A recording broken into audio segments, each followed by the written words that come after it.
Christopher Mad Dog Russo, host of Mad Dog Unleashed on Sirius XM Channel 82, and one of the co-hosts of ESPN's First Take. Chris, good to talk to you again.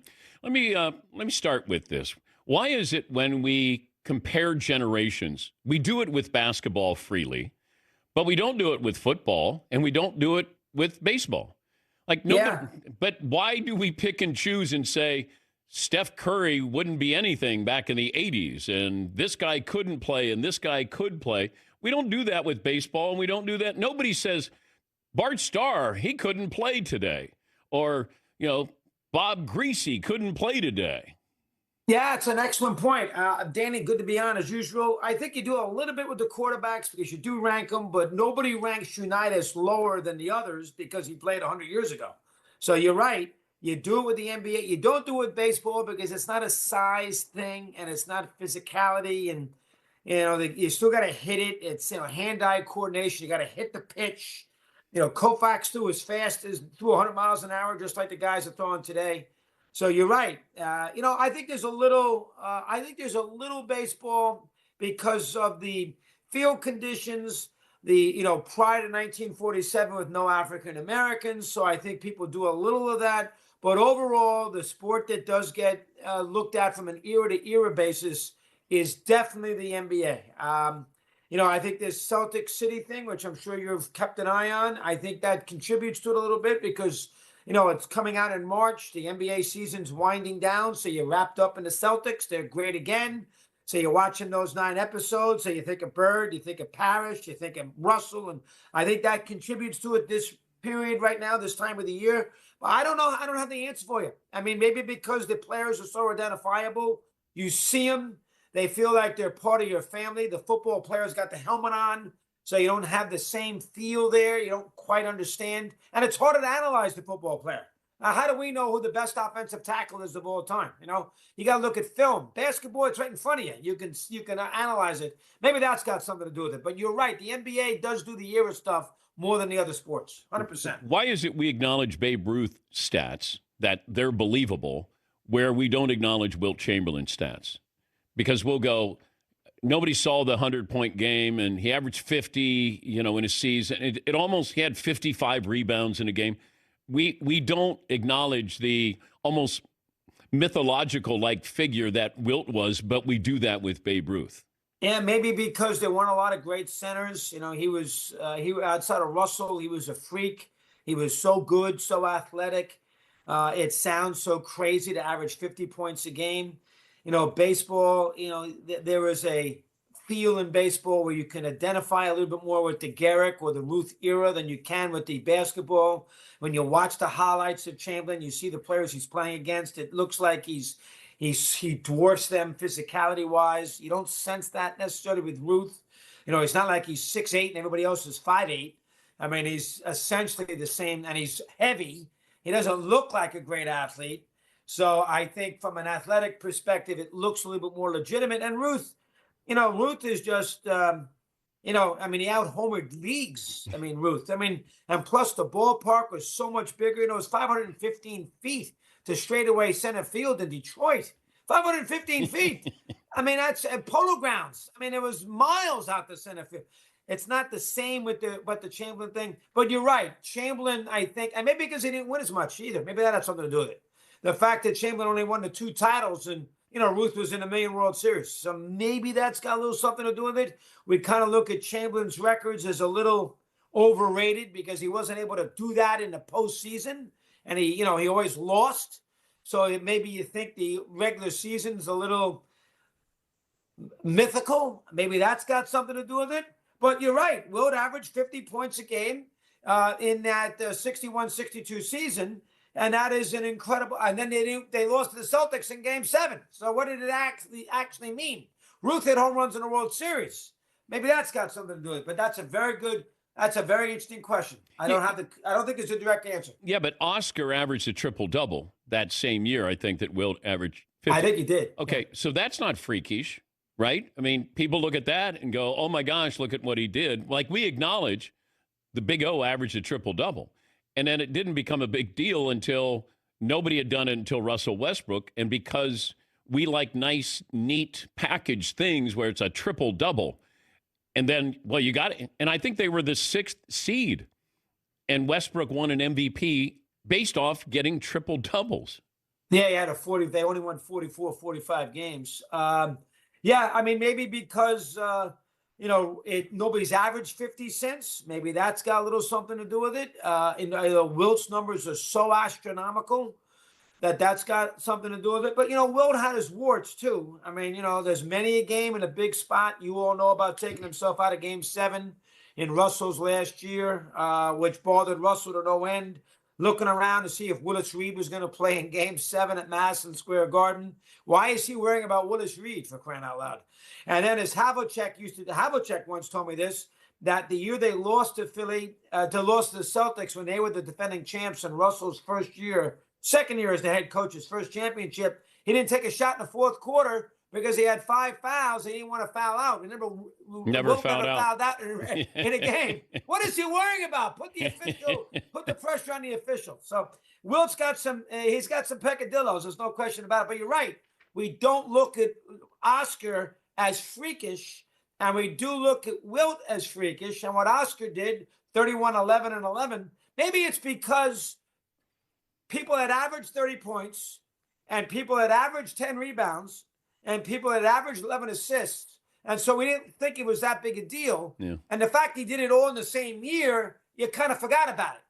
And it got a little underrated. Interesting questions, Danny. He's Christopher Mad Dog Russo. You'll listen to him on Mad Dog Unleashed on Sirius XM 82, and also you can see him on First Take. What do you think the feeling or morale is like at the home office with the commissioner today with what happened with Morant again last night? Yeah, I mean, Morant just doesn't get it. I mean, he's going to have to suspend him. And I think Silva is at times very, very soft.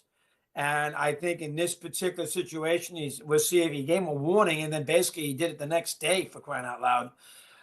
Morant doesn't get it. He's always getting himself in hot water. We all know this is not the first time. It'll be interesting to see what Silva does. Would he suspend him for some? I mean, maybe he suspends him for the last 6-7 games of the regular season. Does he do that and leave him alone for the playoffs? It's probably what he'd do, right? I don't think he'll suspend him for a playoff series.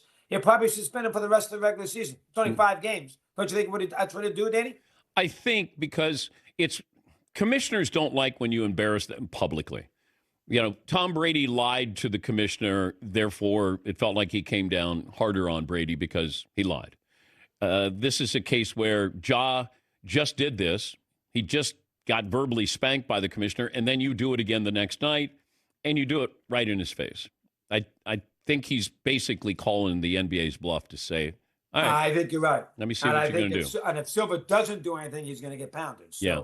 He's going to have to do something. I think the question is what the discipline will be. I don't think he'll punish him in the postseason because I don't think he wants to tarnish Memphis's chance to be in the postseason. They will be in anyway. It's a question of playing or what have you. I guess it is. Do you take 6 games away from him? Is that what you do at the end of the year? Yeah. Is it a 1-game thing? Or do you want to give him the next 10 days off? What do you want to do? Yeah, but I want to punish him in a sense that he's punishing his teammates. Because if you just punish him, he'll be like, all right, whatever. I lost some money. You're going to suspend me for 25 games to start the season. This is now going into the postseason. So now this affects your city, your coaching staff. You just got your head coach fired, and you're jockeying for position. This, maybe, if it affects his teammates, maybe then it resonates with him in a different way. Well, theoretically, it would affect his teammates because they're trying to stay out of the play-in, and if they do suspend him, they'll probably be in the play-in. Is that enough of a does that suit you from a punishment standpoint, or play-in and being the 6th seed is not a big deal? That's an interesting question. I don't know. I know the players' teams seem to care about not having to play in that play-in. Would that be enough in Silva's mind as a team punishment that because he loses the next 6 games, they're stuck playing Minnesota to see if they get into the main body of the postseason? I don't know. Will he look at it that way? You tell me.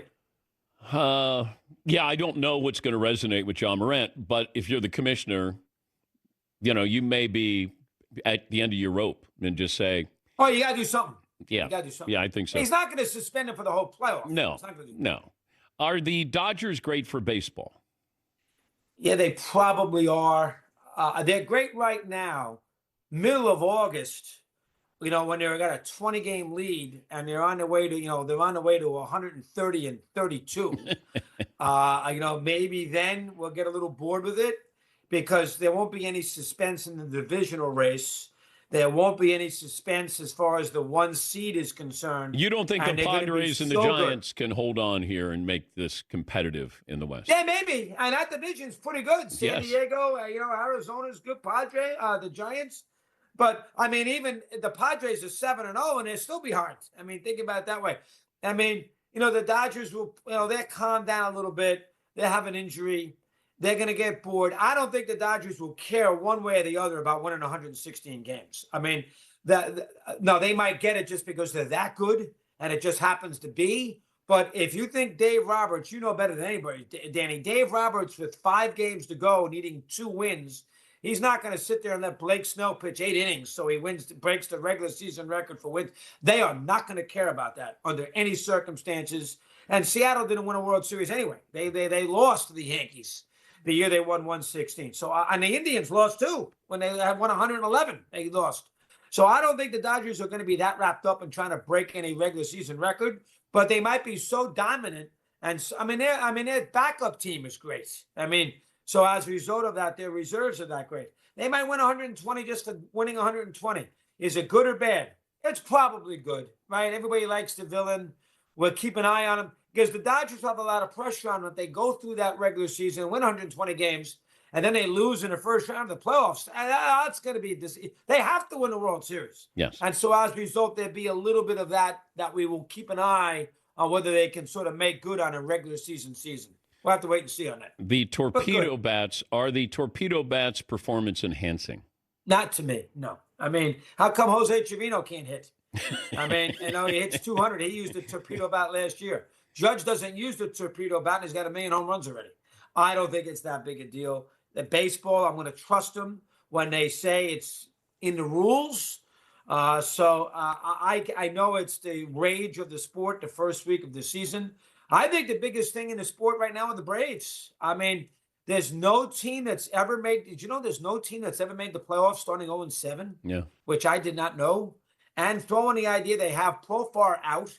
He's not going to be able to play. They gave him $44 million based on last year. Maybe last year was a mirage because maybe he was juicing all year, and that's why he had a great season for the Padres.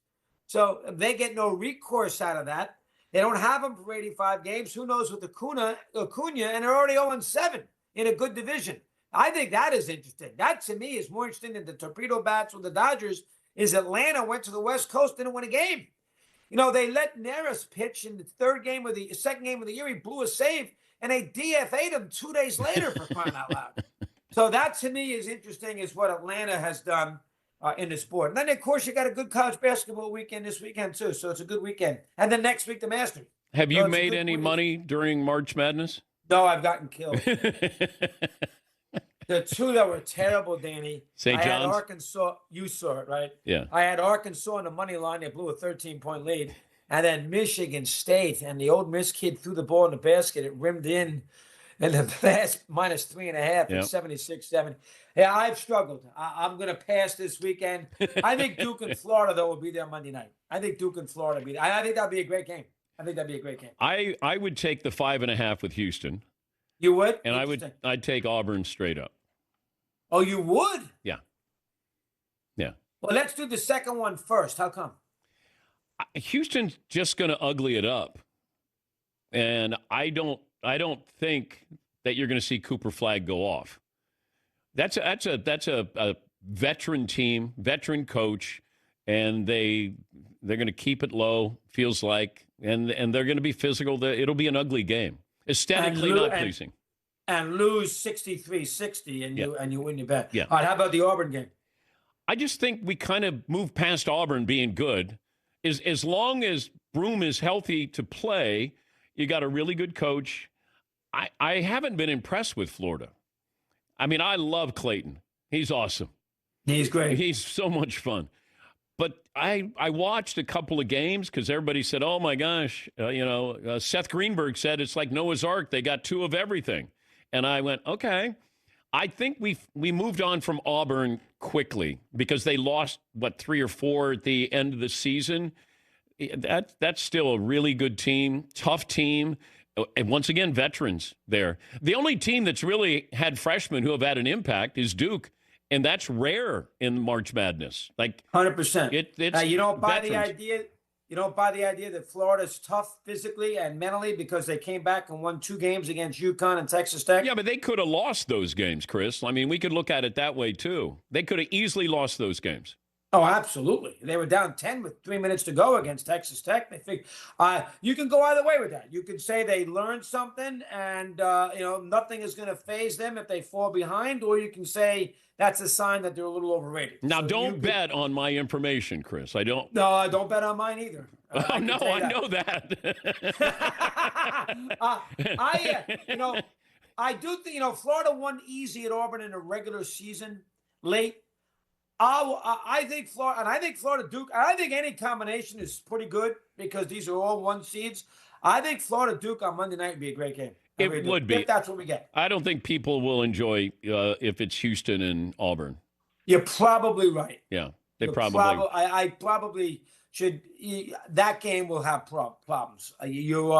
Houston and Auburn be a tough watch. Southern part of the country, ugly. But Florida Duke be a great game. They need Duke. They need Duke in the final. Duke brings eyeballs. They need Duke to the final. What's it like when you have a big loss? Do you have to tell your wife how much money you lost? No, I don't. I don't. Does she ask? She knows because she hears me scream about it. But no, she and you win some too. It's not like I lose all the time. I tell you what's really bothered me. I had the Nuggets over 51.5. They've lost the Wizards twice, the Bulls. They lost to Minnesota where they blew the game with Westbrook. And then they don't play anybody against San Antonio when they're playing for something? I mean, that's ridiculous. I mean, come on. I mean, I understand the players today make a big deal about, well, we're much better and physically and all that nonsense. Here's what I want the player to do. Bird played 82 games every year. 82 freaking games. They were 65 and 7-15, and he's playing in game 83 against 80 against the Nets. Murray's played 65 games. He's taken 17 games off. How about playing a full schedule? And why don't you go commercial instead of playing charter and play 3 games in 3 different cities on commercial aircraft and sitting in the back of the plane and getting up the next day to play a ball game? I mean, why don't you do that? And then we can find out from a standpoint of staying mentally into it. These players are hot stuff taking these games off. I mean, it is ridiculous. I mean, let's face it. It is stupid. It's stupid. I mean, Denver is playing to stay out of the play-in, Danny, and they bench everybody on when they give them all a night off against the San Antonio Spurs. I mean, you must be kidding me. Yeah. That's ridiculous. And your favorite player, Kawhi Leonard, he's never plays. Now he's back.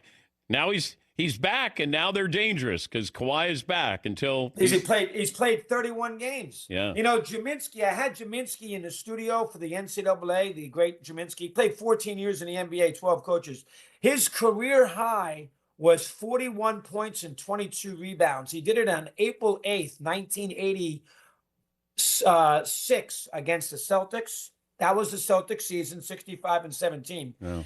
They were 65 and 15. 2 games to go in the season, and he did that against the Celtics. Bird played 37 minutes. McHale played 34. Parrish 31. And Walt, who couldn't walk, played 23 minutes.